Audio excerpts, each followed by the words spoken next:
Veamos ahora la parte principal del automóvil, el motor. Examinaremos su estructura física estrechamente relacionada con su funcionamiento. El motor es el corazón del automóvil, la máquina que produce la energía que pone las ruedas en movimiento.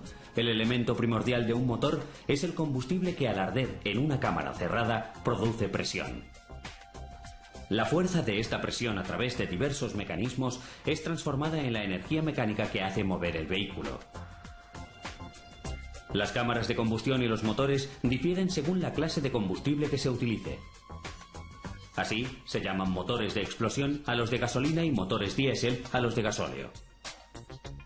Para que arda el combustible es necesario mezclarlo con oxígeno que obtendremos del aire. La mezcla de gasolina y aire se efectúa fuera del motor en un dispositivo adosado al mismo, en el inyector o antiguamente el carburador. Esta mezcla entra luego en la cámara de combustión, donde es comprimida primero y después encendida por la chispa eléctrica que produce la bujía. Efectuada la explosión, los gases son expulsados y comienza de nuevo el ciclo. La admisión y la expulsión se realizan a través de un sistema de válvulas.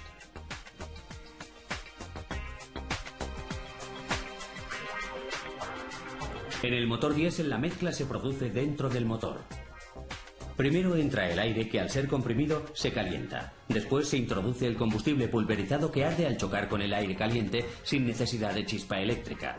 Por ello, los motores diésel no llevan bujías. Las cámaras diésel pueden ser de inyección indirecta cuando la inyección se realiza en una cámara auxiliar y de esta pasa a la principal a través de un canal. Y de inyección directa cuando ésta se efectúa directamente en la cámara de combustión, en cuyo caso el inyector debe tener varios orificios de salida para repartir homogéneamente el combustible. Tanto los motores diésel como los de explosión pueden ser de 4 tiempos y el ciclo completo del movimiento se realiza en 2 vueltas del cigüeñal. Un motor de 4 tiempos funciona de la siguiente manera. Primer tiempo. Se abre la válvula de admisión, el émbolo desciende y entra el combustible y el aire. Segundo tiempo. Se cierra la válvula de admisión quedando la cámara herméticamente cerrada. El émbolo sube y comprime los gases. Tercer tiempo. Se produce la explosión y el émbolo es impulsado hacia abajo comenzando la segunda vuelta del cigüeñal. Cuarto tiempo. Se abre la válvula de escape, el émbolo sube y por compresión expulsa a través de dicha válvula los gases quemados. Recomienza el ciclo.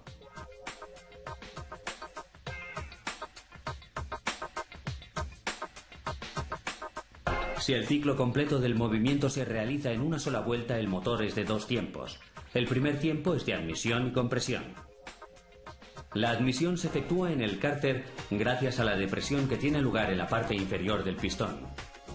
El segundo tiempo es de explosión y escape. La explosión se realiza en la cámara en la parte superior del pistón. Antes de quemarse, la mezcla de combustible se transfiere a la cámara a través de la lumbrera de transferencia, ayudando a desplazar a los gases quemados hacia la salida o lumbrera de expulsión.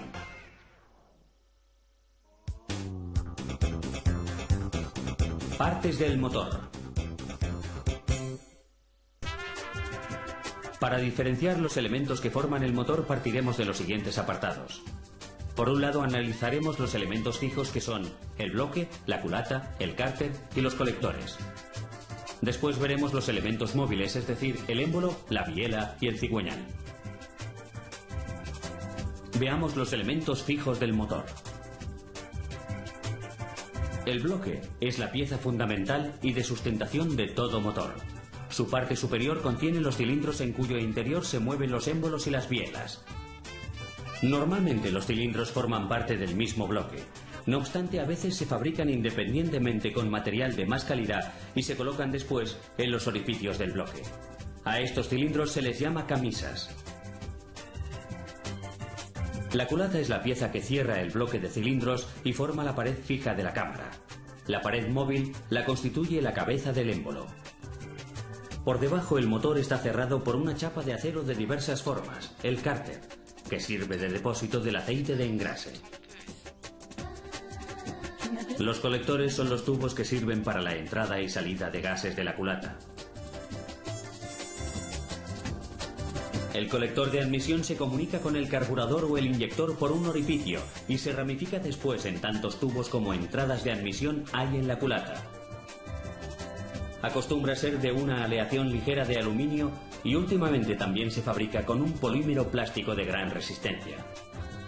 El colector de escape consta de tantos tubos como salidas tiene la culata, que luego se reúnen en uno solo que conecta con el tubo de escape. Debido a las altas temperaturas que ha de resistir, está fabricado con fundición de hierro. Veamos ahora los elementos móviles del motor. El principal elemento móvil es el émbolo o pistón, una pieza hueca de una aleación de aluminio y silicio que presenta dos partes, la cabeza y la falda. La cabeza, que resiste directamente las explosiones, tiene mayor grosor que el resto. Su parte superior puede ser plana, abombada o cóncava. A la parte baja del émbolo se la denomina falda. Roza directamente con la superficie del cilindro evacuando el calor acumulado en la cabeza. En la cabeza están situadas las ranuras para los segmentos que aseguran la estanqueidad de la cámara de combustión. Los hay de tres tipos: los de compresión, que impiden la fuga de gases; los rascadores de aceite, que regulan la cantidad de aceite que les llega a los de compresión; y los de engrase, que eliminan el aceite innecesario de las paredes del cilindro. En el interior de la falda se halla el bulón, una pieza en forma de tubo de gruesas paredes de acero que hace de eje de articulación entre el émbolo y la biela para permitir a esta última las variaciones de inclinación. La parte superior de la biela va encajada a presión dentro del aro del bulón. El bulón puede girar en el émbolo, en la biela o en ambos. La biela es el brazo móvil del émbolo y lo enlaza con la muñequilla del cigüeñal. El émbolo, al descender, transmite la fuerza al cigüeñal a través de la biela y por ella el émbolo recibe la fuerza del cigüeñal cuando éste sube a causa de la inercia. Consta de tres partes. El pie se articula con el bulón, el cuerpo es la barra central alargada que une el pie con la cabeza. La cabeza abraza la muñequilla del cigüeñal. En la bancada o parte inferior del bloque está situado el cigüeñal, un eje acodado de acero aleado que actúa como una manivela. Los tramos del eje situados entre los dos acodamientos se llaman muñones. Son centrales si están entre dos manivelas y extremos los que se hallan al principio y a final del eje. Gracias al juego biela-manivela, el movimiento rectilíneo que tiene el pistón al desplazarse se transforma en movimiento rotatorio que se imprime al eje del cigüeñal y se transmite a los órganos de propulsión del vehículo. El extremo delantero del eje se prolonga en otro de menor diámetro en el que hay un sistema, un plato y un chavetero para acoplar el giro del cigüeñal con el piñón de la distribución. El muñón trasero conecta con el volante mediante un disco con taladros roscados. El volante es una rueda pesada que efectúa tres funciones básicas: regularizar el giro del cigüeñal, servir de soporte al anillo dentado que engrana con el piñón del motor de puesta en marcha y unirse con el embrague, al cual transmite el movimiento del motor.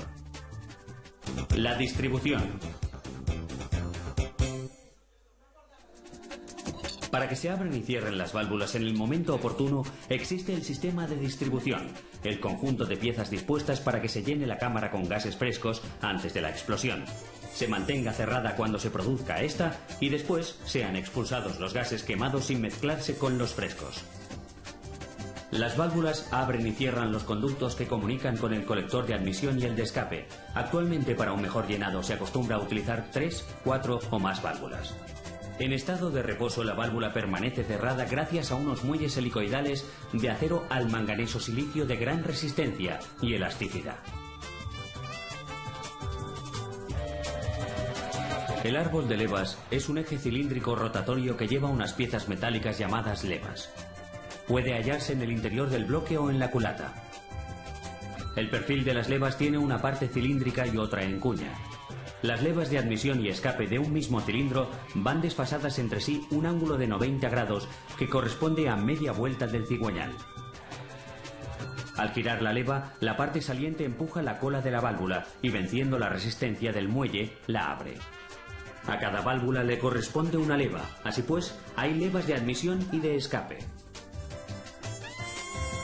Las válvulas no acostumbran a ser accionadas directamente por las levas, sino por mecanismos interpuestos que salvan la distancia entre el árbol de levas y las válvulas. Puede existir entre la válvula y la leva un empujador o taqué, o el árbol de levas puede ir montado en la culata y combinar la acción de taqués o balancines. El cigüeñal transmite el movimiento al árbol de levas a través de dos ruedas dentadas para que sincronicen perfectamente. una va montada al extremo del cigüeñal y la otra en el extremo del árbol de levas. El sistema más silencioso es el de transmisión por correa dentada que no necesita lubricación. Las correas no tienen problemas de cimbreos y vibraciones como las cadenas, no necesitan patines y les basta una polea tensora. El sistema de lubricación.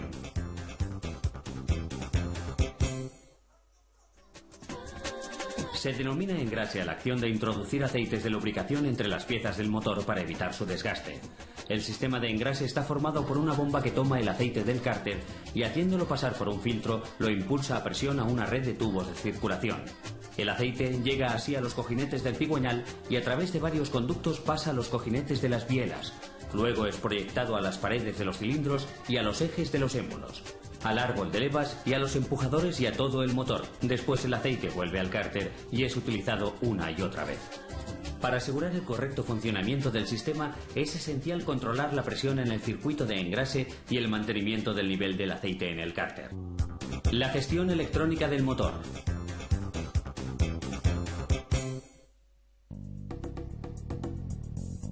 En la actualidad los motores se hallan en plena evolución.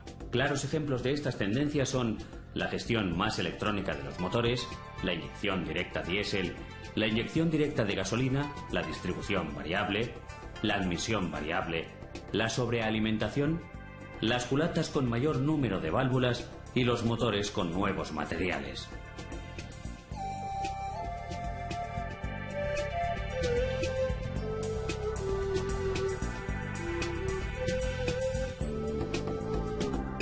Aquí tenemos un motor en V en el que mostraremos algunos de los componentes más importantes del sistema de gestión. El cuerpo de mariposa. Un sensor de picado.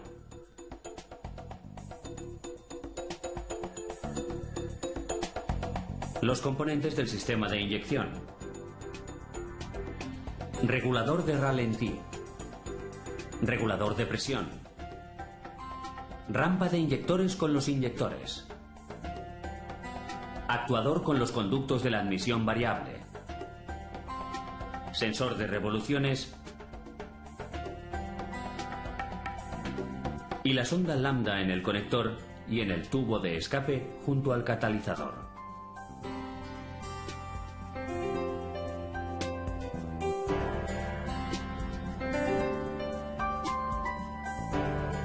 Estos son algunos de los componentes básicos de un sistema de inyección. Los inyectores, la rampa y el regulador, una unidad de control digital del motor y el cuerpo de una unidad de inyección monopunto con sus sensores, actuadores y reguladores de presión.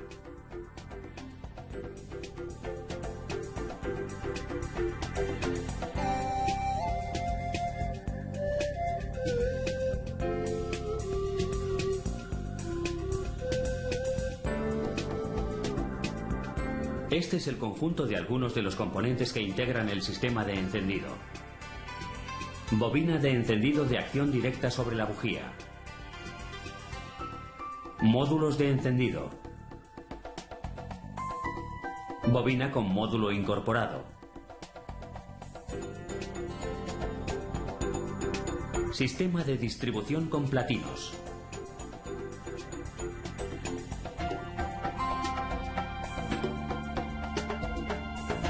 Sistema de distribución de tipo inductivo.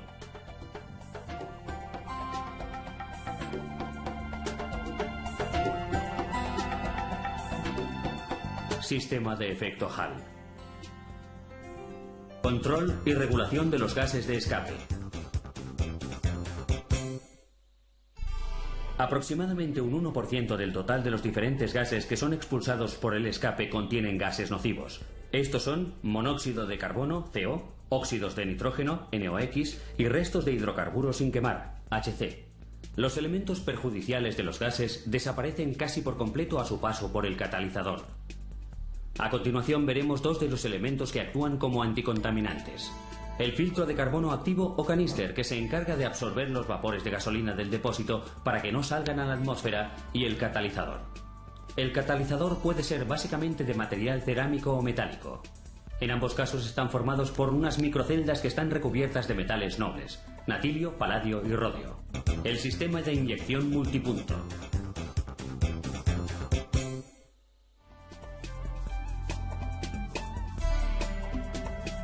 Vamos a realizar un recorrido por los componentes de un sistema de inyección multipunto.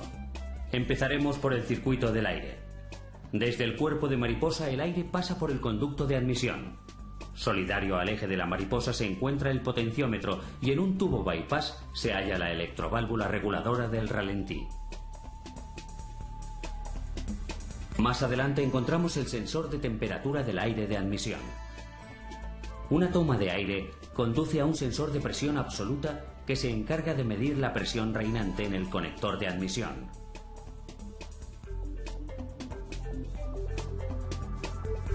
El reloj nos indica el valor en milímetros de mercurio. Su valor varía en función del grado de carga del motor.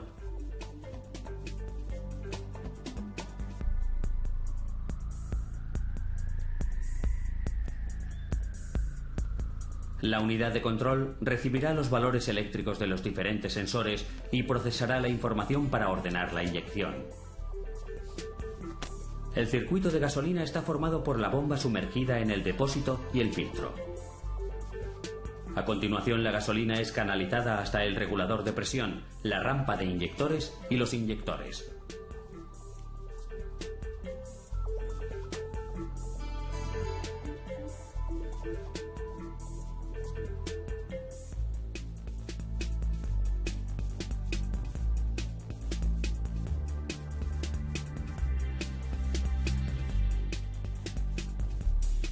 El sensor de revoluciones proporciona junto con el sensor de presión absoluta la información para determinar el tiempo básico de inyección. Todas las señales de los diferentes sensores se procesan en la unidad de control y esta, de acuerdo con los parámetros que tiene memorizados, envía la señal a los actuadores.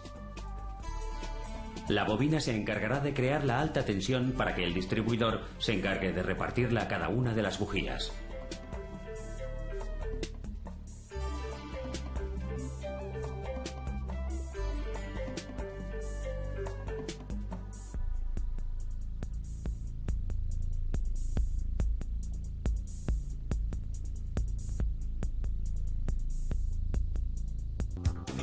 El sistema de inyección monopunto.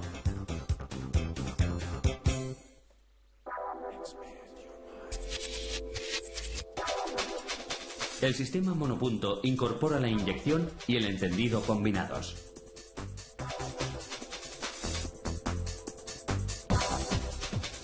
Por medio de un relé se alimenta eléctricamente la unidad de control.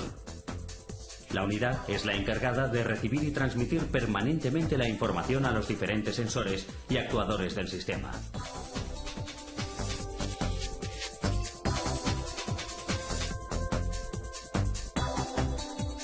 Un sensor controla la presión en el colector de admisión que junto con el número de revoluciones proporcionará la señal básica de inyección. Otro relé controla el circuito del combustible activando la bomba que conducirá la gasolina hasta el cuerpo central.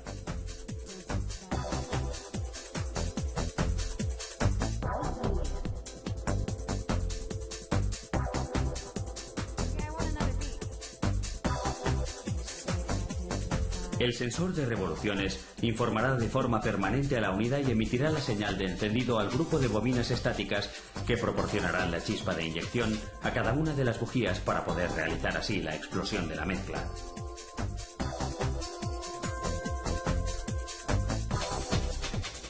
En el colector de escape se sitúa la sonda lambda que actuará controlando la riqueza de la mezcla.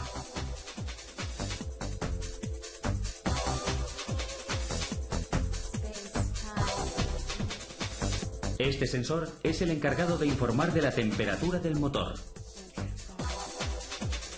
En estos displays queda reflejado el valor de los principales sensores del sistema.